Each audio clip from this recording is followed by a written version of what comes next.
স্বামী ওকে বরণ করলেন। আমি কদাপি এমন কাজ করব না হে দৈত্যরাজ। আমার জীবন মহৎ কার্যে ব্যবহৃত হবে। আমি দৈত্যরাজ কেশী তাচ্ছিল্য সহ্য করি না। আমাকে ফিরিয়ে দেওয়ার উপযুক্ত শাস্তি তুমি পাবে কন্যা।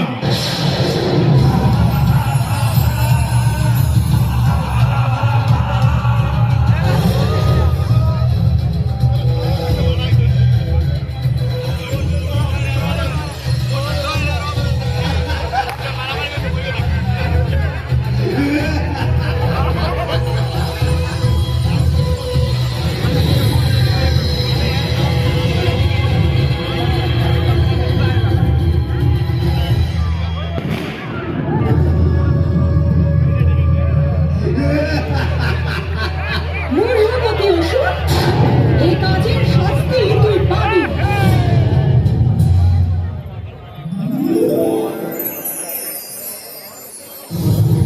দেবীর ইচ্ছা অনুসারে এই কন্যাই দেব সেনাপতির পাশে থেকে শক্তি বৃদ্ধি করবে।